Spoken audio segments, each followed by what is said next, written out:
Class 12th की TR जान Indian economic development start कर रखी है हमने। चैप्टर नंबर 3 देखते हैं, एग्रीकल्चर इंडस्ट्री ट्रेड। 1950 से 1990 के टाइम पे इंडिया का एग्रीकल्चर कैसा था, इंडस्ट्री कैसी थी, ट्रेड कैसा था, वो सब देखेंगे इसमें। एग्रीकल्चर से स्टार्ट करते हैं। तो बेसिकली जो है दो चीज़ पढ़ेंगे इसमें हम, लैंड रिफॉर्म्स और टेक्निकल रिफॉर्म्स की। एग्रीकल्चर के टाइम पे इन सालों के बीच में दो ही चीज़ें मेजरली करी गई थी, लैंड रिफॉर्म्स किए गए थे, कुछ टेक्निकल रिफॉर्म्स करे गए थे। टेक्निकल रिफॉर्म्स अगर हम देखें बेसिकली पहले, तो आसान है इसलिए पहले बता देती हूँ। ये आसान तो वो भी है बट पहले ये देखते हैं। टेक्निकल रिफॉर्म्स में HYV technology, that is high yielding variety seeds, और ग्रीन रेवोल्यूशन जो है वो लाया गया था। बताया था मैंने कि ईव ऑफ इंडिपेंडेंस में हमारी जो प्रोडक्टिविटी थी वो बहुत कम थी। प्रोडक्टिविटी आउटपुट पर इनपुट होती है बेसिकली, बहुत ज़्यादा कम थी। तो उसको इम्प्रूव करने के लिए टेक्निकल रिफॉर्म्स हमारे यहाँ लेकर आए थे। हाई यील्डिंग वैरायटी सीड्स का यूज होना स्टार्ट हुआ था विद फर्टिलाइजर्स, इंसेक्टिसाइड्स, पेस्टिसाइड्स, जिसकी वजह से एग्रीकल्चर आउटपुट जो है उसका लेवल बहुत ज़्यादा बढ़ गया था। तो आउटपुट इतना ज़्यादा इंक्रीज हो गया था कि एक रेवोल्यूशन क्रिएट हो गया था एग्रीकल्चर में, और उसको हम कहते हैं ग्रीन रेवोल्यूशन। ग्रीन का मतलब होता है क्रॉप्स और रेवोल्यूशन का मतलब होता है सिग्निफिकेंट राइज, तो इसलिए इसको हम ग्रीन रेवोल्यूशन कहते हैं। 1967-68 के टाइम पे ये होना स्टार्ट हुआ था इंडिया में। 1967 के टाइम पे, 68 के टाइम पे बेसिकली जो फूड ग्रेन प्रोडक्शन है वो 25% से बढ़ गई थी, और इंडिया जो है वो सेल्फ सफिशिएंट हो गया था प्रोडक्शन में। और सक्सेसफुली जो हमारे यहाँ पर एग्रीकल्चर स्टेग्नेशन की साइकिल थी उसको हमने ब्रेक किया था, क्योंकि प्रोडक्शन जो है वो काफ़ी ज़्यादा इंडियन एग्रीकल्चर में इंक्रीज हो गई थी ग्रीन रेवोल्यूशन की वजह से। अब प्रोडक्शन इतनी ज़्यादा इंक्रीज कैसे हो गई, ऐसा क्या टेक्निकल रिफॉर्म्स करे गए थे, ऐसी क्या HYV टेक्नोलॉजी यूज़ करी गई थी। तो उसके 4 एलिमेंट्स हैं कि हाई यील्डिंग वैरायटी सीड्स को यूज़ करा गया था, पुराने traditional conventional varieties of seeds को छोड़कर। और HVY जो सीड्स है, वीट, बाजरा, राइस, मेज, ज्वार, कॉटन, बेसिकली इनके यूज़ करे गए थे। और इनकी वजह से जो है एग्रीकल्चर आउटपुट जो है वो बहुत ज़्यादा राइज हो गया था एकदम से। Apart from that chemical fertilisers का यूज़ करा गया था। फर्टिलाइजर एसोसिएशन ऑफ इंडिया जो है उसने रिवील भी करा था कि almost 272.21 lakh tons of chemical fertilisers जो है वो अभी भी 2018-19 में कंज्यूम हुए थे। और केमिकल फर्टिलाइजर्स ऑब्वियसली हेल्प करते हैं प्रोडक्शन को इंक्रीज करने में। इंसेक्टिसाइड्स एंड पेस्टिसाइड्स क्रॉप की प्रोडक्शन के लिए यूज करे गए थे ग्रीन रेवोल्यूशन के टाइम पे भी। 14 सेंट्रल प्लांट प्रोटेक्शन सेंटर्स जो है इसमें सेटअप करे गए थे। 14 MCQ में आ जाता है ये, ठीक है। क्रॉप प्रोटेक्शन के लिए इंटीग्रेटेड पेस्ट मैनेजमेंट प्रोग्राम जो है वो भी अडॉप्ट किया गया था HVY टेक्नोलॉजी के तहत। और इरिगेशन फैसिलिटीज को एक्सपैंड किया गया था। अब जो ये सीड्स हैं आपके हाई यील्डिंग वैरायटी सीड्स, इनको पानी बहुत ज़्यादा चाहिए था फॉर इरिगेशन। क्वेश्चन आ जाता है ये पानी बहुत ज़्यादा चाहिए था, तो हाँ ट्रू है ये स्टेटमेंट, ठीक है। तो 17% लैंड जो है 1951 के टाइम पे परमानेंट इरिगेशन के अंडर थी। It increase to nearly 45% during the plan period, ठीक है। यानी कि इरिगेशन फैसिलिटीज जो है ये याद कर लेना कि 51 के टाइम पे 17 थी, इस प्लान के टाइम के पीरियड में ये जो है 45% तक इंक्रीज हो गई थी। यानी कि ज़्यादा लैंड जो है परमानेंट इरिगेशन के अंडर है, यानी कि इरिगेशन फैसिलिटीज एक्सपैंड हो रही है। तो ऑब्वियसली आपका जो ग्रोथ है एग्रीकल्चर में वो इंक्रीज होगी ही होगी, ठीक है। अपार्ट फ्रॉम दैट हम देखते हैं लैंड रिफॉर्म्स, इंस्टीट्यूशनल रिफॉर्म्स भी इसको कहते हैं। ये बेसिकली थे कि जो एग्रीकल्चर में इनइक्वालिटी थी उसको हम कम कर सकें। तो इसमें 5 पॉइंटर्स हम पढ़ते हैं कि जो जमींदारी सिस्टम था उसको एबॉलिश कर दिया गया था। ओनरशिप राइट्स जो है वो उन्हीं को दे दी गई थी जो लैंड पे काम कर रहे हैं। तो इससे जो है 2 ऑब्जेक्टिव सरकार के फुलफिल हो गए थे। पहला, टिलर्स का, कल्टीवेटर्स का एक्सप्लॉइटेशन नहीं हो रहा था, और जो कल्टीवेटर्स है अपनी खुद की लैंड पे ऑब्वियसली वो उसको ग्रो करेंगे, उसको इंफ्रास्ट्रक्चर इंप्रूव करेंगे। तो सरकार जो है डायरेक्टली कल्टीवेटर्स को जो है इंसेंटिव्स दे देती थी for the growth of their land. Around 20 lakh tenants जो है उनको ओनरशिप राइट्स मिली थी after the abolition of this zamindari system. Land ceiling कर दी गई थी इक्वालिटी प्रमोट करने के लिए, कि सील कर दिया गया था, यानी कि इससे ज़्यादा लैंड कोई इंसान नहीं रख कर सकता है। सीलिंग्स एंड होल्डिंग्स जो है वो स्पेसिफाई कर दी गई थी कि इतना maximum size of cultivable land है जो कि इंडिविजुअल या एक फैमिली ओन कर सकती है, ठीक है। और इससे ज़्यादा किसी के पास है तो सरकार ले लेगी और गरीबों में बांट देगी। तो लैंड रिफॉर्म्स की नीड थी बेसिकली रूरल इकोनॉमी में इक्वालिटी इस्टेब्लिश करने के लिए। कि ओनरशिप राइट्स को वापस से रिस्टोर कर दें, ज़मींदारी सिस्टम हटा दें, जिसकी वजह से जो एक्चुअल कल्टीवेटर्स हैं उनको एक्सप्लॉइट ना करा जाए सोसाइटी में। कंसोलिडेशन ऑफ होल्डिंग्स करी गई थी। उस टाइम पे फ्रेगमेंटेशन बहुत ज़्यादा थी कि अगर एक फार्मर है, उसकी एक लैंड यहाँ पर है, मान लो यहाँ पर है, दूसरी लैंड का हिस्सा उसका वहाँ पर है, तो इस तरह से जो दूर दूर लैंड एरियाज होते थे उससे जो है प्रोडक्शन में दिक्कत आती थी, एग्रीकल्चर में दिक्कत आती थी। तो जो फ्रेगमेंटेशन थी लैंड होल्डिंग्स की, उसको रिड्यूस करने के लिए कंसोलिडेशन ऑफ होल्डिंग्स कर दिया। ठीक है, बेसिकली क्या है कि अगर यहाँ और यहाँ लैंड है, जितनी ज़मीन यहाँ है उतनी ही क्वांटिटी में ज़मीन यहाँ दे देते थे उस फार्मर को। तो इसको हम क्या कहते हैं, कंसोलिडेशन ऑफ लैंड होल्डिंग्स, जिससे कल्टीवेशन की जो कॉस्ट है वो रिड्यूस होती है। तो 2004 तक more than 1633 lakh hectares of land was brought under this consolidated holdings. Regulation of rent है कि जो एक्सेसिव और इलीगल एक्सटॉर्शंस थे फ्रॉम द कल्टीवेटर्स, रेंट्स, उनको रेगुलेट करा गया था। जो ज़मींदारी सिस्टम था उसमें जो है टिल्लर से, कल्टीवेटर से रेंट लिया जाता था, तो उसको कम करा गया था, यहाँ पे रेंट को रेगुलेट करा गया था। ठीक है, और इतना रेंट लेने को बोला था कि भाई सिर्फ 1/3 आप रेंट ले सकते हो, इससे ज़्यादा नहीं ले सकते। कोऑपरेटिव फार्मिंग जो है उसको प्रमोट करा गया, तो उसकी वजह से जो है बार्गेनिंग पावर जो है स्मॉल होल्डर्स की वो एनहांस हुई थी। फार्मर्स जो हैं अब लोअर प्राइस में इनपुट्स खरीद सकते हैं और अपने प्रोड्यूस को हाईयर प्राइस पे बेच सकते हैं। सब्सिस्टेंस से कोऑपरेटिव फार्मिंग पे जो है वो बेसिकली क्या किया गया, शिफ्ट किया गया। कोऑपरेटिव फार्मिंग ये होती है कि बहुत सारे फार्मर्स मिलकर मान लो अपनी क्रॉप्स को बेच रहे हैं, तो उन्होंने प्राइस फिक्स कर लिया मार्केट में कि इससे नीचे कोई भी नहीं बेचेगा पूरे मार्केट में। ठीक है, तो उनको फायदा होगा उससे, क्योंकि उससे नीचे पूरे मार्केट में मिल ही नहीं रहा अगर कुछ चीज़, तो ऑब्वियसली आप उसी रेट में खरीदोगे। ठीक है, तो कोऑपरेटिव फार्मिंग, तो बार्गेनिंग पावर एनहांस हो गई थी कि अगर कोई आगे बोल रहा है कि कम रेट में दे दो, तो हम कहते हैं कि भाई नहीं दूसरी दुकान से ले लो, तो दूसरी दुकान पे भी वही सेम रेट है, तो बार्गेनिंग पावर जो है स्मॉल होल्डर्स की वो एनहांस हो जाती है इससे। ठीक है, कोऑपरेटिव फार्मिंग पे सरकार ने फोकस किया था 1950 से 1990 के बीच में। Partial implementation of land reforms. अब बेसिकली लैंड रिफॉर्म्स के जो है इतने अच्छे तरीके से जो है इम्पैक्ट्स आ रहे थे, इफेक्टिवली इम्पोज हुए थे in the state of West Bengal in Kerala. ठीक है, लेकिन बाकी जगह इतने इफेक्टिवली इम्प्लीमेंटेड नहीं करे गए थे लैंड रिफॉर्म्स। तो याद रखना कहाँ पे अच्छे से इम्प्लीमेंट हुए थे, वेस्ट बंगाल और केरल में। जो जमींदार है मोर केसेस में they manage to evict the tenants to show themselves as cultivators and legitimate owners of soil। तो टिलर्स को, कल्टीवेटर्स को दबाकर उन्होंने जो है ओनरशिप राइट्स अपने पास ही रखी थी। लैंड सीलिंग की अगर हम बात करें, सीलिंग एक्ट जो आपका आया था कि इससे ज़्यादा मैक्सिमम आप लैंड नहीं रख सकते, तो लोगों ने क्या किया, अपनी लैंड को अपने रिलेटिव्स के नाम करवाना शुरू कर दिया, अपने सर्वेंट्स के नाम करवाना शुरू कर दिया, पेपर पे शो कर दिया कि मेरे पास तो इतनी लैंड है, बट एक्चुअल में कितनी सारी थी। तो ये चालबाजी भी करी थी उस टाइम पे लोगों ने। ठीक है, लैंड रिफॉर्म्स के बाद हमने टेक्निकल रिफॉर्म्स करे थे। अब जो ग्रीन रेवोल्यूशन था उसके 2 फेजेस थे। टेक्निकल रिफॉर्म समझ में आ गया ना आपको कि 2 चीजें करी थी, क्या करी थी, बेसिकली लैंड रिफॉर्म्स और टेक्निकल रिफॉर्म्स। अब टेक्निकल रिफॉर्म्स जो है, ग्रीन रेवोल्यूशन जो है, उसके 2 फेजेस थे। ठीक है, क्वेश्चन अगर बनेगा एग्रीकल्चर पे तो आप ये 2 पॉइंट लिखोगे कि टेक्निकल रिफॉर्म्स करे थे सरकार ने और लैंड रिफॉर्म्स करे थे।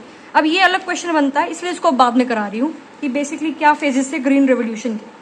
ठीक है, तो पहला फेज था मिड 1960 से 1970 तक। इस फेज में क्या था कि जो ग्रीन रेवोल्यूशन है वो रिस्ट्रिक्टेड था व्हीट और राइस ग्रोइंग रीजन्स में, पंजाब में, आंध्र प्रदेश में, तमिलनाडु में। इसको आप टैप या पैट से याद कर सकते हो, ये मेरे 12th के टाइम की बुक है तो मैंने ऐसे ही याद करा था।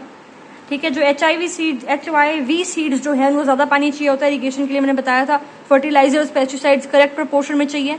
और जो यहाँ के जो फार्मर्स थे वो अमीर थे, उनके पास इतने फाइनेंशियल रिसोर्सेज थे कि वो ये सब कुछ रिक्वायरमेंट्स पूरी कर सकें। बाकी देश में जो है ये नहीं हो पाया था इसलिए। फिर 1970 से 1980 का फेज अगर हम देखें तो ग्रीन रेवोल्यूशन इस टाइम पे वाइड स्प्रेड हुआ था। बाकी देश के जो पार्ट्स है वो कवर करे थे ग्रीन रेवोल्यूशन ने, और बाकी क्रॉप्स भी कवर करी थी। यहाँ पे क्रॉप्स कौन सी थी, सिर्फ व्हीट और राइस, और सिर्फ ये स्टेट्स थी। सेकेंड फेज के टाइम पे जो गवर्नमेंट है उसने फार्मर्स के फाइनेंशियल रिसोर्सेज की दिक्कत को फुलफिल करने के लिए लोन्स देने स्टार्ट कर दिए थे छोटे छोटे फार्मर्स को, स्मॉल फार्मर्स को बेसिकली, बहुत कम इंटरेस्ट रेट पे। सब्सिडी प्रोवाइड करी थी फर्टिलाइजर्स पे, पेस्टिसाइड पे, कि मॉडर्न इनपुट्स उनको भी मिले। तो एज अ रिजल्ट क्या हुआ, ग्रीन रेवोल्यूशन जो है वो सब लोग कर पा रहे थे पूरे देश में। ठीक है, गेन्स क्या थे ग्रीन रेवोल्यूशन के, बेसिकली 5 पॉइंट पढ़ते हैं इसमें हम। प्रोडक्टिविटी जो है एकदम से बहुत ज़्यादा बढ़ गई थी। ठीक है, प्रोडक्टिविटी ऑफ व्हीट की इतनी थी इतने में एज कम्पेयर टू दिस। तो बेसिकली आपके फिगर्स है, देख लेना, पेपर में नहीं आती बट आंसर राइटिंग में अगर यूज करना चाहो तो कर सकते हो। तो प्रोडक्टिविटी इतनी ज्यादा हो गई तो इंडियन एग्रीकल्चर में स्ट्रक्चरल शिफ्ट आया। मतलब पहले तो हमारी जो इंडियन एग्रीकल्चर की सिचुएशन थी वो बैकवर्ड थी, स्टेगनेंट सिचुएशन थी, बट अब जो है हमारी सिचुएशन जो है वो काफी अच्छी हो गई है, हम सेल्फ सफिशिएंट बन चुके हैं। एकरेज क्या होता है? एरिया अंडर कल्टीवेशन, एक नंबर में आ सकता है, उसमें राइज हुआ था। तो जो HYV टेक्नोलॉजी थी उसने टाइम लैग कम कर दिया था between sowing and harvesting of crops, कि जल्दी जल्दी आप क्रॉप्स उगा रहे हो, जल्दी जल्दी वो पक गई, जल्दी जल्दी काट के बेच दिया। तो जो टाइम लैग था ये कम कर दिया इस HYV क्रॉप्स की वजह से, HYV टेक्नोलॉजी की वजह से। केमिकल फर्टिलाइजर्स जो है it has eliminated the need of fallowing. Fallowing क्या होता था? बेसिकली मान लो क्रॉप उगा दी फार्मर्स ने, उसके बाद क्या करा उसने, क्रॉप काट दी और कुछ टाइम के लिए लैंड को खाली छोड़ दिया, जैसे कि उसकी जो फर्टिलिटी है वो रीगेन हो जाए। और केमिकल फर्टिलाइजर्स जो डाल रहे हैं तो फैलोइंग की जरूरत नहीं पड़ी। जो टाइम था ना जो उसमें चल जाता था लैंड को खाली छोड़ने में, वो बच गया। समझ में आया?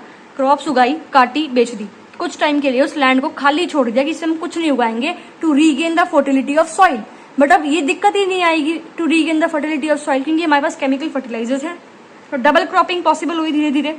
तो gross area under cultivation, acreage जो है वो बढ़ गया था। ये आपको दे रखा है बेसिकली फिगर्स, इसको एग्जाम में यूज कर लेना।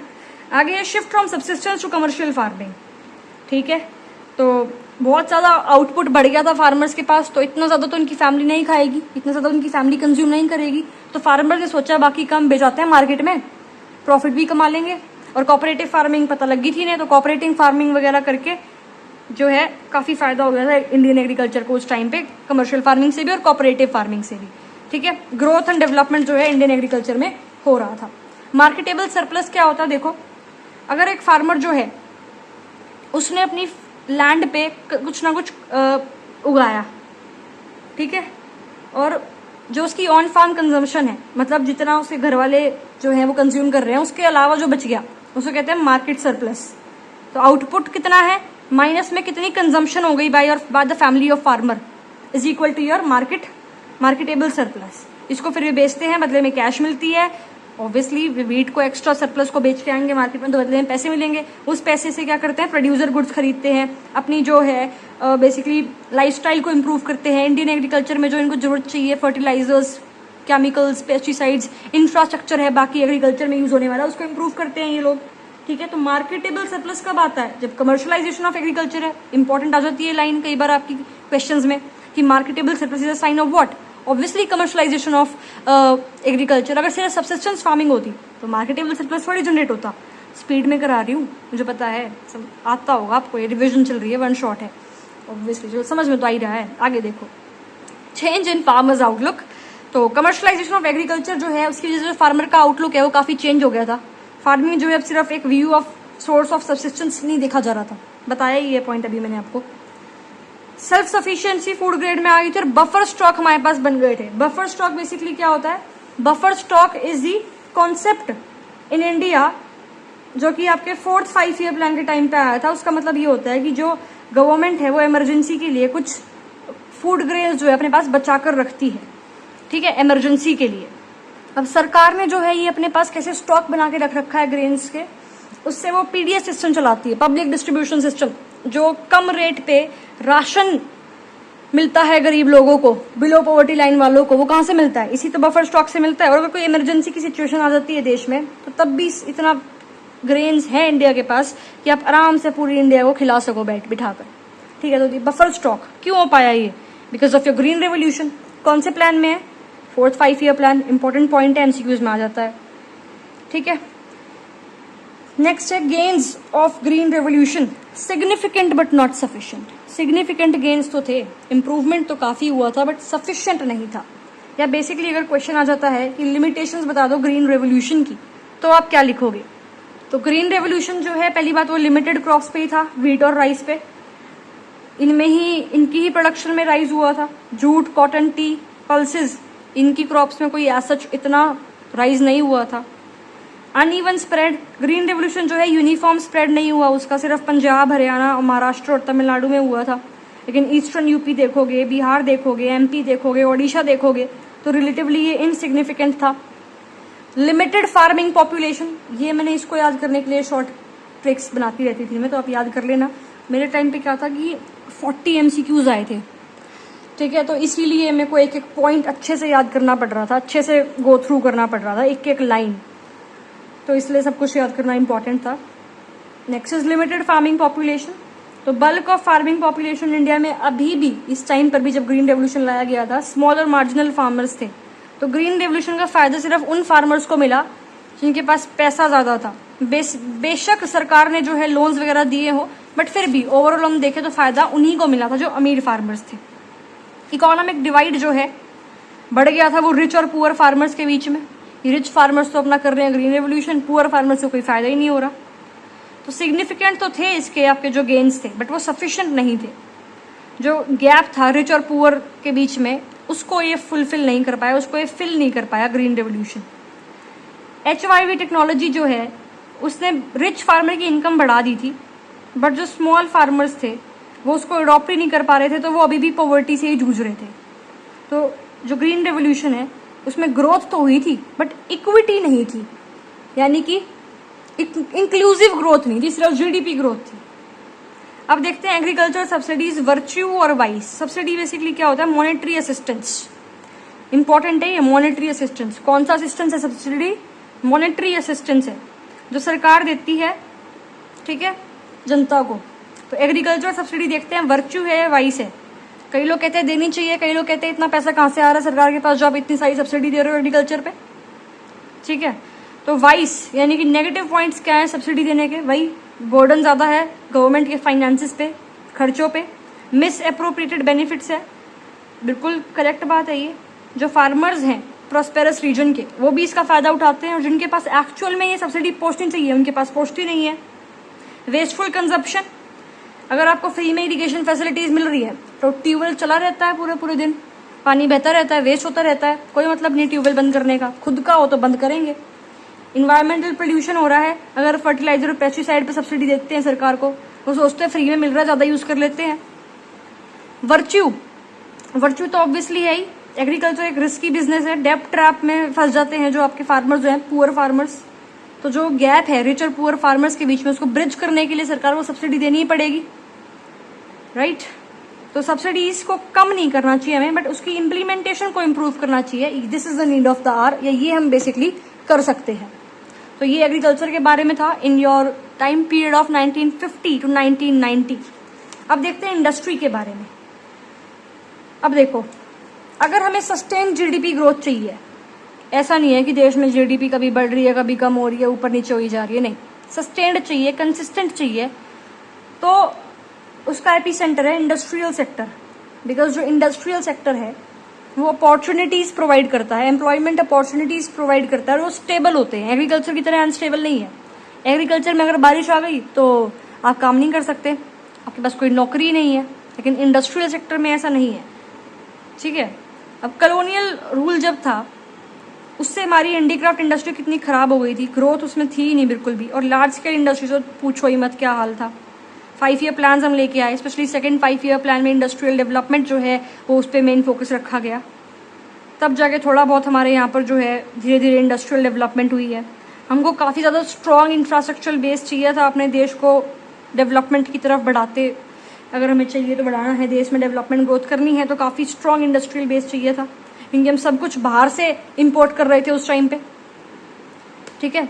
तो public and private sectors Indian industrial development में हम देखते हैं कि फैक्टर्स थे जिसकी डायरेक्ट पार्टिसिपेशन थी स्टेट की, पब्लिक सेक्टर की, बेसिकली इंडस्ट्रियल गवर्नमेंट में। तो इंडस्ट्री हमें डेवलपमेंट करनी थी इंडस्ट्री में, तो जो प्लानर्स थे, जो पॉलिटिशियंस थे, उनको लगा कि हमें जो है खुद इसमें काम करना चाहिए, सिर्फ प्राइवेट एंटरप्रेन्योर्स के हाथ में नहीं छोड़ सकते इंडस्ट्री, क्योंकि बहुत पैसा लगता है। इतना पैसा उस टाइम पे किसी प्राइवेट इंडिविजुअल के पास इंडिया में नहीं था। तो स्टेट ने जो बोला कि हम भी डायरेक्ट काम करेंगे यहाँ पे, किसमें? आपके इसमें इंडस्ट्रियल सेक्टर में। पब्लिक सेक्टर कौन सा है? जो एंटरप्राइजेस सरकार कंट्रोल करती है, जिनका जो एम है वो क्या है? Social welfare. प्राइवेट सेक्टर कौन सा है? जिनका एम है प्रॉफिट मैक्सिमाइजेशन, जो कि किसी इंडिविजुअल के पास है देश के, ठीक है। तो स्टेट जो है उसको ऐसा क्यों लगा कि हमें डायरेक्ट पार्टिसिपेशन करना चाहिए इंडस्ट्रियल सेक्टर में, क्योंकि ईव ऑफ इंडिपेंडेंस के टाइम पे बहुत ही खराब हालत थी हमारी इंडस्ट्रीज की, और इवन इनको लगा कि इतनी कैपिटल जो है देश में नहीं है, देश के लोगों के पास नहीं है कि प्राइवेट एंटरप्रेन्योर्स पे छोड़ के अपनी इंडस्ट्रीज को डेवलप कर लें। तो इस वजह से एक बहुत सपोर्ट, बिग पुश चाहिए था इंडस्ट्रियल डेवलपमेंट इन इंडिया को, और large amount of capital expenditure चाहिए था।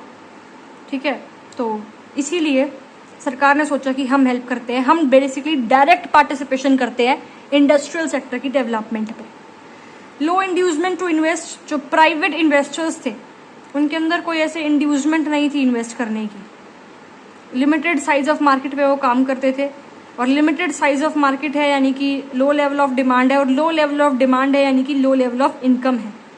तो अगर बहुत ज़्यादा इन्वेस्टमेंट अगर कर दे, बहुत ज़्यादा पैसा एक साथ लगाया जाए, तब जाके कुछ हो सकता था इंडस्ट्रियल सेक्टर में, और वो बहुत ज़्यादा पैसा सिर्फ सरकार ही लगा सकती है, राइट। तो बेसिकली उस टाइम क्या हो रहा था कि इनकम कम थी, ऑब्वियसली देश में इनकम कम है, बेसिकली वो प्राइवेट एंटरप्रेन्योर्स भी हो अगर, उनके पास भी तो इनकम कम थी इस टाइम पे। तो इनकम कम थी, डिमांड कम थी।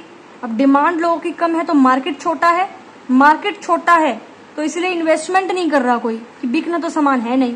अब सामान जब बिकना नहीं है तो लो इंड्यूसमेंट टू इन्वेस्ट है, तो लोग पैसा कम लगा रहे हैं इन्वेस्टमेंट में, इंडस्ट्रीज में।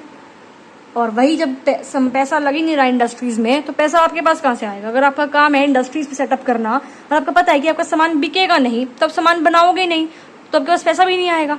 तो ये जो साइकिल है ये चल रही थी उस टाइम पे। तो इसलिए सरकार को लगा कि एक बहुत बड़ा पुश देना पड़ेगा हमें अपने इंडस्ट्रियल सेक्टर को ग्रो करने के लिए। और हम चाहते थे कि जैसे हमने मिक्स्ड इकोनॉमी अडॉप्ट करी थी, कि सोशल जस्टिस जो है उसको हम देश में करें, बेसिकली सोशल जस्टिस को भी प्रमोट करें, इंक्लूसिव ग्रोथ करें। हम ऐसा नहीं सिर्फ जीडीपी ग्रोथ कर रहे हैं, ठीक है। तो इसीलिए सरकार को लगा कि हमें जो है डायरेक्ट पार्टिसिपेशन करना चाहिए, किसमें? इंडस्ट्रियल सेक्टर में। फिर एक ये इम्पॉर्टेंट है, ये control of commanding Heights of the economy. Commanding Heights क्या होती है? बेसिकली वो इंडस्ट्रीज है जिनकी स्ट्रेटेजिक सिग्निफिकेंस है, जैसे कि ट्रांसपोर्ट, कम्युनिकेशन, ये जो है इंफ्रास्ट्रक्चरल बेस है। बिना ट्रांसपोर्ट, बिना कम्युनिकेशन के आप बाकी इंडस्ट्रीज भी सेटअप नहीं कर सकते। तो गवर्नमेंट ने जो है डिसाइड करा कि जो ये कमांडिंग हाइट्स हैं इकोनॉमी की, इनको हम देखेंगे, इनको हम डेवलप करेंगे। और उन इंडस्ट्रीज को कहा पब्लिक सेक्टर अंडरटेकिंग, PSUs। समझ में आया PSU क्या होते हैं? वो कमांडिंग हाइट्स के इंफ्रास्ट्रक्चर जिसको सरकार, जिसकी रिस्पॉन्सिबिलिटी डेवलप करने की सरकार ने ली थी, ठीक है। कमांडिंग हाइट्स के अंदर आपके डिफेंस प्रोडक्ट्स भी आते हैं। तो 3 चीजें आ गई, क्या क्या? डिफेंस, ट्रांसपोर्ट और कम्युनिकेशन। इस पे क्वेश्चन आ जाता है। आगे आता है IPR 1956, industrial policy resolution 1956। Most important है इंडस्ट्री वाले इसमें से, टॉपिक में से। तो इंडस्ट्रियल पॉलिसी रेजोल्यूशन 1956 का ये क्लियर डिक्लेरेशन था कि जो इंडस्ट्रियलाइजेशन का प्रोसेस है, इंडस्ट्रीज को डेवलप करने का जो प्रोसेस है, उसमें फ्लैगशिप रोल, जो लीडरशिप रोल होगा, वो किसके पास होगा? भारतीय सरकार के पास होगा। और ये IPR 1956 आया था on the road map of second 5-year plan. तो इंडस्ट्रियल डेवलपमेंट के लिए जो मोस्ट इंपॉर्टेंट 5-year प्लान था वो सेकेंड 5-year प्लान ही था obviously. And this was a milestone of achieving growth with social justice. Inclusive growth चाहिए, industries की growth तो करनी है, साथ के साथ देश में सोशल जस्टिस भी प्रमोट करना है। तो IPR के तहत 3 चीजें करी गई थी। पहला है 3-fold क्लासिफिकेशन ऑफ इंडस्ट्रीज, कि इंडस्ट्रीज तो कर दिया था क्लासिफाई। कुछ इंडस्ट्रीज ऐसे थी जैसे कि एटॉमिक एनर्जी, डिफेंस और रेलवेज, कि इन इंडस्ट्रीज पे सिर्फ पब्लिक जो है, पब्लिक बेसिकली सरकार है, PSUs जो ये हैं ये इंडस्ट्रीज होंगी, मतलब एटॉमिक एनर्जी, डिफेंस और रेलवेज को सिर्फ डेवलप कौन करेगा? सरकार करेगी। फिर कुछ इंडस्ट्रीज ऐसी थी जो कि दोनों डेवलप करेंगे मिलके, प्राइवेट इंडिविजुअल्स भी और PSUs भी, यानी कि पार्टनरशिप थी आपकी प्राइवेट सेक्टर के बीच में और पब्लिक सेक्टर के बीच में। प्राइमरी रोल किसका था? पब्लिक सेक्टर का। सेकेंडरी रोल किसको दिया था इसमें? प्राइवेट सेक्टर को, ठीक है। जैसे कि fertiliser industry, mining industries etcetera. और इन दोनों में कोई चीज अगर बच गई तो वो आ जाती है थर्ड कैटेगरी में, और उसको डेवलप कौन करेगा? Public sector. तो इसका मतलब ये था कि जो स्टेट है उसको स्पीयर हेड रोल मिला है, फ्लैगशिप रोल मिला है, स्पीयर हेड। इंपॉर्टेंट वर्ड है, आंसर राइटिंग में हेल्प कर सकता है, ठीक है। क्लियर? अब देखो एक्स्ट्रा पॉइंट लिख रखा है, तब का लिख रखा है मैंने ये। तो 17 इंडस्ट्रीज जो थी they were reserve for government public sector PSUs basically 1956 में। 1991 में 17 से 8 कर दी गई थी। पढ़ेंगे इसको आगे, चैप्टर है आपका 1991 के ऊपर। 2011 में इसको 8 से 3 कर दिया गया था और अब सिर्फ एक है 2019 के टाइम पे देखा जाए तो एटॉमिक एनर्जी। ठीक है, समझ में आ गया, करंट अफेयर्स है ये, तो यूज कर सकते हो उसको भी आंसर में। नेक्स्ट है इंडस्ट्रियल लाइसेंसिंग। तो जो ये आपका था IPR 1956, इसके टाइम पे इंडस्ट्री जो थी प्राइवेट सेक्टर में अगर वो एस्टेब्लिश होनी है देश में तो उसको पहले सरकार से लाइसेंस लेना पड़ता था। बेसिक आइडिया लाइसेंसिंग का ये था कि जो बैकवर्ड रीजन्स हैं देश के वहां पर भी इंडस्ट्री सेटअप हो सके, रीजनल इक्वालिटी जो है वो देश में आ सके। और लाइसेंस सिर्फ इसलिए नहीं चाहिए था कि किसी इंडिविजुअल को नई इंडस्ट्री खोलनी है, लाइसेंस जो है वो इसीलिए भी चाहिए था कि अगर कोई एग्जिस्टिंग इंडस्ट्री है उसको आपको एक्सपैंड करना है। एंड ये क्यों लाइसेंस जो है ये पॉलिसी क्यों लाई गई थी कि सरकार को पता हो कि किस एरिया में कौन सी इंडस्ट्री और कौन सा रिसोर्स यूज कर रही है, जैसे कि हम अच्छे से प्लानिंग कर सके। और प्लानिंग में हम करते क्या है, allocation of resources, right. So focus जो था वो था कि सोशल वेलफेयर प्रमोट करें हम rather than your private profits. ठीक है, तो लाइसेंसिंग की जो पॉलिसी थी ये थी कि रीजनल इक्वालिटी जो है वो हो, सोशल वेलफेयर प्रमोट हो, बैकवर्ड रीजन्स में जो है इंडस्ट्रीज खोली जाए, प्राइवेट प्रॉफिट्स इतने ज़्यादा ना हो। Next is industrial concessions. IPR 1956 के under third provision was of industrial concession, यानी कि जो प्राइवेट एंटरप्रेन्योर्स हैं उनको बहुत टाइप के इंडस्ट्रियल कंसेशंस दिए गए थे कि आप बैकवर्ड रीजन्स में इंडस्ट्री सेटअप करो। जैसे कि टैक्स हॉलीडे, अगर आप बैकवर्ड रीजन में सेटअप करोगे इंडस्ट्री तो freedom from the payment of tax for some time आपको दिया जाएगा और पावर सप्लाई पे आपको सब्सिडी मिलेगी। तो जो ये पॉलिसी है इंडस्ट्रियल लाइसेंसिंग की, इंडस्ट्रियल कंसेशंस की, इनका एम था रीजनल इक्वालिटी को इस्टेब्लिश करना इंडिया में। ठीक है, अब ये तो आपका इंडस्ट्री की हम बात कर रहे हैं ना, कि इंडस्ट्री उस टाइम पे क्या चल रहा था इंडस्ट्रियल सेक्टर में 1950 से 1990 के टाइम पे। तो हमने देखा कि सरकार को लगा कि हमें डायरेक्ट पार्टिसिपेशन करना चाहिए। क्यों करना चाहिए उसके रीजंस बता दिए।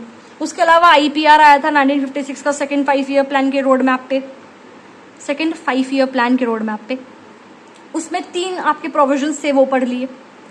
अब इसके अलावा हमने स्मॉल स्केल इंडस्ट्रीज भी सेटअप करी। देखो जो ये IPR था it was done to promote regional equality. Apart from regional equality employment और इक्विटी प्रमोट करने के लिए हमने स्मॉल स्केल इंडस्ट्रीज सेटअप करी। देखो ये बहुत इंपॉर्टेंट है, अगर चैप्टर करने के बाद आपके माइंड में सेट होना चाहिए कि इंडस्ट्री पढ़ी थी 1950 से 1990। पहले हमने देखा था कुछ रीजंस जिससे कि गवर्नमेंट को लगा कि हमें डायरेक्ट इंटरवेंशन करना चाहिए in the development of industrial sector in India, उसके पॉइंट्स बताए। फिर मैंने बताया एक IPR क्या था 1956 का जो कि रोड मैप था on your second 5 year plan, उसके क्या प्रोविजन है, 3 प्रोविजन है। उनका एम क्या था, रीजनल इक्वालिटी। अब सिर्फ रीजनल इक्वालिटी से तो काम नहीं चलेगा, हमें ऑब्वियसली एम्प्लॉयमेंट बढ़ानी पड़ेगी जिससे बाद में आपकी जगह GDP ग्रोथ होगी, और इक्विटी बढ़ानी पड़ेगी। एम्प्लॉयमेंट और इक्विटी को प्रमोट करने के लिए हम लेके आए स्मॉल स्केल इंडस्ट्री। तो अब वो देखते हैं कि स्मॉल स्केल इंडस्ट्री जो है उसकी ग्रोथ के बारे में। तो देखो अब इंडस्ट्रियलाइजेशन हम करते हैं तो ऐसा नहीं है कि हम सिर्फ छोटी छोटी इंडस्ट्रीज को ग्रो कर रहे हैं या सिर्फ बड़ी बड़ी कैपिटल इंडस्ट्रीज को ग्रो कर रहे हैं, नहीं, हमें दोनों डायमेंशंस में ग्रोथ जो है वो चाहिए होती है एक देश में। तो लार्ज स्केल इंडस्ट्री की ग्रोथ हमारे यहाँ पे करी गई थी इंफ्रास्ट्रक्चर फैसिलिटीज जनरेट करने के लिए, जैसे कि iron and steel industry, transport, communication industry. Small scale industries जो है उनकी भी ग्रोथ करी गई for employment and promote equity. तो लार्ज स्केल इंडस्ट्रीज की ग्रोथ क्यों हो रही थी, इंफ्रास्ट्रक्चर फैसिलिटीज को जनरेट करने के लिए। और स्मॉल स्केल इंडस्ट्रीज की ग्रोथ क्यों हो रही थी, एम्प्लॉयमेंट और इक्विटी को प्रमोट करने के लिए। तो ध्यान रखना कि कौन सी इंडस्ट्री ग्रोथ किस रीजन से करी गई थी, और IPR का एम क्या था, रीजनल इक्वालिटी। ठीक है, अब देखो स्मॉल स्केल इंडस्ट्री होती कौन सी है, जिनकी इन्वेस्टमेंट लेस देन 10 करोड़ है with a turnover of less than 50 crore, यानी कि आप 10 करोड़ से कम पैसे लगा रहे हो और 50 करोड़ से कम टर्नओवर आ रहा है साल का, तो आपकी स्मॉल स्केल इंडस्ट्री है। ठीक है, 1951 के टाइम पे स्मॉल स्केल इंडस्ट्री वो थी जिसकी इन्वेस्टमेंट जो है 5 लाख से कम है। तो ऑब्वियसली धीरे धीरे देश की डेवलपमेंट हुई, हमारी इनकम बढ़ी तो स्मॉल स्केल इंडस्ट्री की डेफिनेशन भी चेंज होगी, राइट। स्मॉल स्केल इंडस्ट्री का जो रोल है in achieving the goals of planning, ये बेसिकली किसने बोला था? कार्वे कमेटी ने बोला था 1955 में। उसने बताया था कि हमारी कंट्री में स्मॉल स्केल इंडस्ट्रीज को डेवलप करना बहुत इंपॉर्टेंट है। किस कमेटी ने बताया था? कार्वे कमेटी ने। कब? 1955 में। कार्वे कमेटी का दूसरा नाम क्या है? Village and small scale industries committee. Important है नाम, ध्यान रखना। डेफिनेशन इंपॉर्टेंट है स्मॉल स्केल इंडस्ट्री की, ध्यान रखना। अब जो ये आपकी थी कार्वे कमेटी, इसने 3 प्रिंसिपल कैरेक्टरिस्टिक बताई थी स्मॉल स्केल इंडस्ट्रीज की कि हमें इसे डेवलप क्यों करना चाहिए, क्या इंपॉर्टेंस है स्मॉल स्केल इंडस्ट्रीज की इंडिया में, क्या इसके रोल है। तो बेसिकली 3 कैटेगरीज, 3 कैरेक्टरिस्टिक्स बेसिकली हम पढ़ेंगे। पहला कि लेबर इंटेंसिव है और एम्प्लॉयमेंट फ्रेंडली है, ठीक है। जो लार्ज स्केल इंडस्ट्रीज होती हैं उसके आपको मशीन का ज़्यादा यूज़ करना होता है, यहाँ पे आप लेबर का ज़्यादा यूज़ करते हो स्मॉल स्केल इंडस्ट्रीज में, तो एम्प्लॉयमेंट बढ़ेगी ऑब्वियसली, ठीक है। एम्प्लॉयमेंट बढ़ेगी तो देश की जो है जीडीपी तो बढ़नी ही है। तो ब्रिटिश के टाइम पे हमारे यहाँ पे क्या था? कैपिटल डेफिसिट इकोनॉमी थी और लेबर सरप्लस इकोनॉमी थी, समझ रहे हो? लेबर सरप्लस और कैपिटल डेफिसिट इकोनॉमी थी हमारे टाइम पे, ईव ऑफ इंडिपेंडेंस पे। हमारे प्लानर्स को लगा कि क्यों ना इसका फायदा उठाया जाए और स्मॉल स्केल इंडस्ट्रीज को जो है उसकी ग्रोथ और डेवलपमेंट पे फोकस करा जाए। अपार्ट फ्रॉम दैट जो स्मॉल स्केल इंडस्ट्रीज हैं वो लोकेशनल फ्लेक्सिबिलिटी थी उनके अंदर, और वो इक्वालिटी ओरिएंटेड थी। कैसे? जो लार्ज स्केल इंडस्ट्रीज है जैसे कि भिलाई स्टील, ये रोरकेला स्टील प्लांट, इसमें आपको कोल की आवश्यकता है, तो आप इन बड़ी बड़ी इंडस्ट्रीज को वहीं बनाओगे जहाँ पे आपके कोल की रॉ मटेरियल ज़्यादा है, ट्रांसपोर्टेशन कॉस्ट कम लगे जहाँ पे ऑब्वियसली, ठीक है। लेकिन इन इंडस्ट्रीज को आप कहीं भी खोल सकते हो, तो इक्वालिटी प्रमोट करती है ये इंडस्ट्रीज। कहीं भी खोल रहे हो तो हर लोकेशन में, इवन बैकवर्ड रीजन में भी खोल सकते हो, तो बैलेंस रीजनल ग्रोथ होगी इससे। तीसरा जो था इसका रोल, इंपॉर्टेंस, सिग्निफिकेंस जो कि कार्वे कमेटी ने बताई थी, वो थी कि इसमें स्मॉल इन्वेस्टमेंट चाहिए, तो इक्विटी ओरिएंटेड है ये, है ना। देखो लोकेशनल से पता लग रहा है कि ये रीजनल इक्वालिटी एस्टैब्लिश कर सकती थी, और स्मॉल इन्वेस्टमेंट से पता लगता है कि across different sections of society में इक्वालिटी एस्टैब्लिश कर सकती है आपकी स्मॉल स्केल इंडस्ट्रीज, ठीक है। डेवलपमेंट जो है स्मॉल स्केल इंडस्ट्रीज की, it required government supports as is industries के not compete with big industrial houses. तो जो प्रोडक्शन ऑफ गुड्स जो है it was reserve for small scale industries based on capability of these small scale industries to manufacture these goods, and these industries is also given the benefit of lower excise duty and lower interest rate on the bank loans. तो इसको promote करने के लिए, small scale industries की development के लिए government ने जो है बहुत कुछ एक्चुअल में करा था। अगला टॉपिक देखते हैं, trade strategy of import substitution. देखो इंडस्ट्रियल डेवलपमेंट कर ली, ठीक है। 1950-1990 के टाइम पे हमने एक स्ट्रैटेजी अपनाई थी ट्रेड में, जो कि थी इंपोर्ट सब्स्टिट्यूशन, जिसको हम इनवर्ड लुकिंग स्ट्रैटेजी भी कहते थे। इसके अंदर ये था कि हम लोग क्या करेंगे, इंपोर्ट को सब्स्टिट्यूट करेंगे। नाम से पता लग रहा है इंपोर्ट सब्स्टिट्यूशन, राइट। यानी कि सेल्फ रिलायंस की तरफ फोकस करेंगे। जो हम सामान बाहर से मंगाते हैं उसको मंगाना कम करेंगे, अपने देश में ही बनाएंगे। थोड़ा बहुत कॉन्सेप्ट लाइक आत्मनिर्भर भारत, प्रॉपर कॉन्सेप्ट नहीं, थोड़ा सा, कि डोमेस्टिक इंडस्ट्रीज को प्रोटेक्ट करेंगे, इंपोर्ट ड्यूटीज लगाएंगे और इंपोर्ट पे रिस्ट्रिक्शन करेंगे इंटरनेशनल ट्रेड में। इंपोर्ट सब्स्टिट्यूशन यानी कि डोमेस्टिक प्रोडक्शन कर रहे हो उन गुड्स की जिसको आप बाहर से इंपोर्ट कर रहे थे, तो फॉरेन एक्सचेंज आप सेव कर रहे हो, फॉरेन ट्रेड को आप रिस्ट्रिक्ट कर रहे हो। फॉरेन एक्सचेंज उस टाइम हमारे यहाँ पे बहुत कम था, तो आपको वो इंक्रीज करना था, ठीक है। और जो फॉरेन एक्सचेंज है उसको आपको यूज़ करना था डेवलपमेंट में भी देश की। एंड जो फॉरेन एक्सचेंज जो है it was to be use for developmental imports, referring to import of such plant and machinery which is essentially for growth and development but can not be produce domestically. Simple सी बात है, ठीक है। अभी अभी आप इंडिपेंडेंट हुए हो तो एकदम से तो आप सारा इंपोर्ट नहीं बंद कर सकते ना। तो जो आपकी डोमेस्टिक प्रोडक्शन है, ठीक है, उसको आप बढ़ा रहे हो, बट एकदम से सब कुछ नहीं बंद कर सकते आप। तो फॉरेन एक्सचेंज आपके पास कम है तो आपको वो यूज़ करना था इन डेवलपमेंटल इम्पोर्ट्स। डेवलपमेंटल इम्पोर्ट्स यानी कि वो मशीनरीज आप बाहर से इम्पोर्ट कर रहे हो जो कि आपकी बेस है किसी भी इंडस्ट्री को सेटअप करने के लिए। और आपके पास उस टाइम पे टेक्नोलॉजी कम थी, इन्वेस्टमेंट फंड्स कम थे, तो ऑब्वियसली आप वो बड़ी बड़ी मशीनरी देश में नहीं बना सकते, तो वो तो आपको अभी भी इम्पोर्ट करनी पड़ेगी, ठीक है। और इनवर्ड लुकिंग ट्रेड स्ट्रैटेजी आपने अडॉप्ट करी, तो जो सरकार है it prefer to economise the use of foreign exchange rather than maximise the generation of foreign exchange through export promotion. यानी कि हमने सोचा कि हम फॉरेन एक्सचेंज को मैक्सिमाइज नहीं करेंगे, बल्कि फॉरेन एक्सचेंज को का जो यूज है उसको इकोनोमाइज करेंगे। तो हमने इम्पोर्ट सब्सटीट्यूशन अपनाया, एक्सपोर्ट प्रमोशन नहीं अपनाया, क्योंकि इतनी हमारी कैपेबिलिटी नहीं थी कि हम सामान बहुत ज़्यादा एक्सपोर्ट कर पाएँ और अपना फॉरेन एक्सचेंज अच्छा खासा बना बैठे, नहीं। तो इम्पोर्ट सब्सटीट्यूशन जो है उस टाइम पे ज़रूरी था देश के लिए। ऑल्सो जो गवर्नमेंट है वो चाहती थी कि जो डोमेस्टिक इंडस्ट्री है वो इंटरनेशनल कंपटीशन से प्रोटेक्टेड रहे कुछ टाइम पीरियड के लिए। तो 1950 से 1990 के टाइम में जो हमारी इंडस्ट्रीज है वो इंडिया के अंदर ही कम्पीट कर रही थी, इंटरनेशनल कंपटीशन एज सच उनके पास नहीं था, ठीक है। अब देखो हमने कैसे किया ये जो इम्पोर्ट सब्सटीट्यूशन है वो कैसे किया, टैरिफ्स लगा के और कोटाज लगा के। टैरिफ्स क्या था, बेसिकली ड्यूटी है ऑन इम्पोर्टेड कमोडिटी। टैरिफ्स को हमने बढ़ा दिया, यानी कि अगर कोई बाहर से हमारे यहाँ सामान आएगा तो वो महंगा मिलेगा, टैक्स लगा दी उस पर।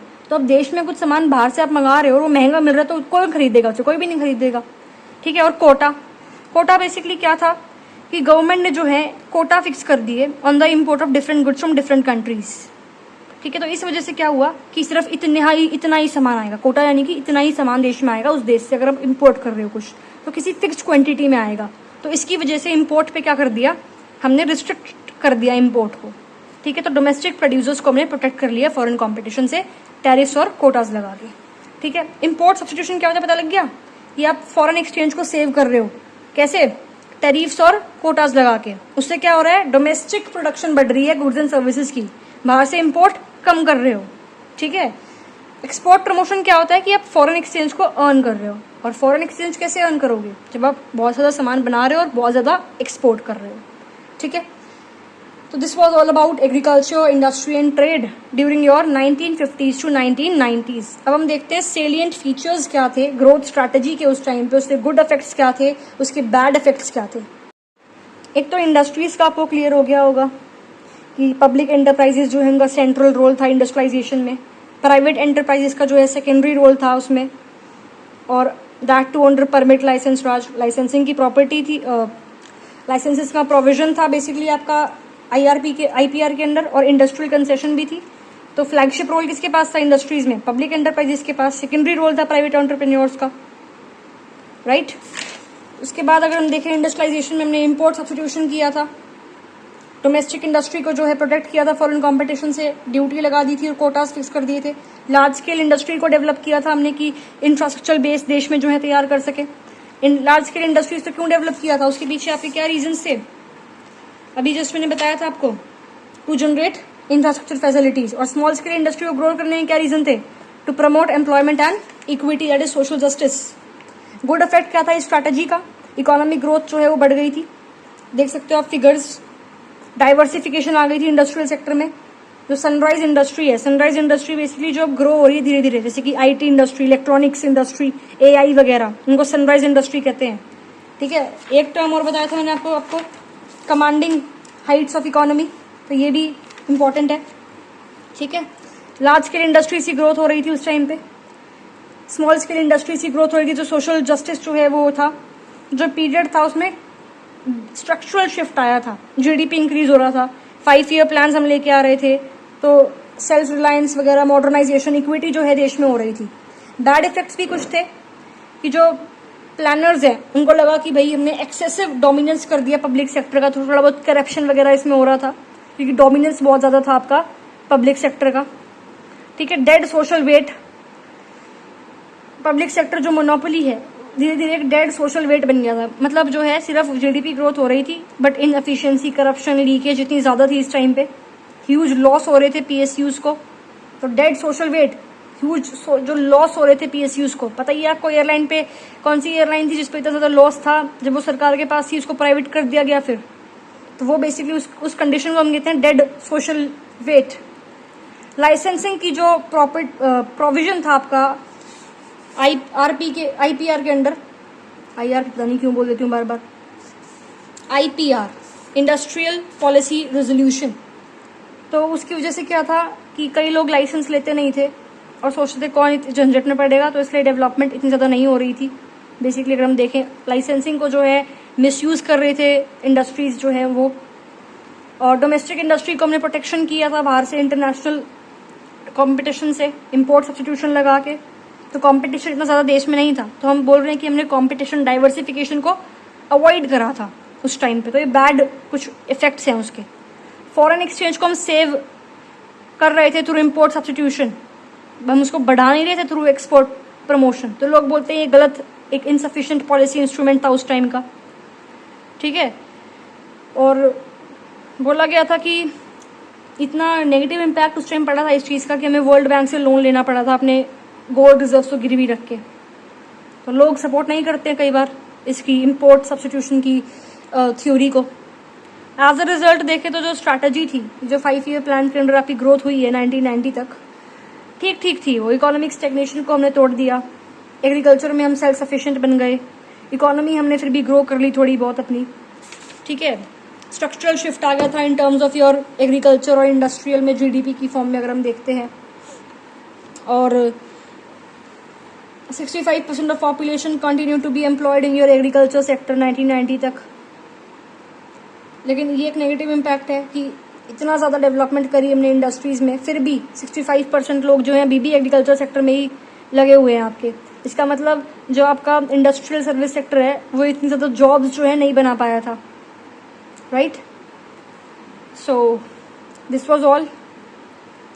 अब धीरे धीरे क्या हो रहा था कि जो बैड इफेक्ट्स हैं इंडस्ट्रियलाइजेशन की स्ट्रैटेजी के, वो ज़्यादा होने लग गए थे और गुड इफेक्ट्स कम होने लग गए थे। तो सरकार ने सोचा कि अब हमें अपनी स्ट्रैटेजी चेंज करनी पड़ेगी। तो उसके लिए हम लाते हैं NEP, न्यू इकोनॉमिक पॉलिसी, जो कि हम नेक्स्ट चैप्टर नंबर 4 जो है उसमें पढ़ेंगे, ठीक है। ये बेसिकली आगे कुछ डेफिनेशंस है, स्क्रीनशॉट ले सकते हो, इसका कुछ इंपॉर्टेंट नहीं है, पढ़ा सब कुछ चुकी हूँ। फिर इसमें कुछ आपके मल्टीपल चॉइस क्वेश्चंस दे रखे हैं, and apart from your multiple choice questions फिर आप कुछ इसमें फिलअप्स हैं, देख सकते हो आप ये, ठीक है। इंपॉर्टेंट नहीं है वरना मैं समझा देती। और ये है protection of public sector led to the growth of inefficient monopolies, ये इंपॉर्टेंट है। पब्लिक सेक्टर की ग्रोथ हो रही थी, प्रोटेक्शन ऑफ पब्लिक सेक्टर जो था उसकी वजह से मोनोपोली हो रही थी ना इसकी, पब्लिक सेक्टर के भी बताया मैंने आपको नेगेटिव इम्पैक्ट्स में। ट्रू एंड फॉल्स की कुछ स्टेटमेंट्स हैं, एजर्शन रीजन के कुछ क्वेश्चंस हैं, मैच द फॉलोइंग के कुछ क्वेश्चंस हैं, फिर केस स्टडीज़ हैं, ये कुछ वेरी शॉर्ट क्वेश्चंस हैं, then your thoughts and this reason based questions. Important कुछ नहीं है इसमें, मैंने सारा पढ़ रखा है, चैप्टर करा दिया, जो समझा दिया, इजीली हो जाएगा। ये क्वेश्चन देख लो मैच द फॉलोइंग वाला, बस ये चैप्टर देखते हैं नेक्स्ट वीडियो में।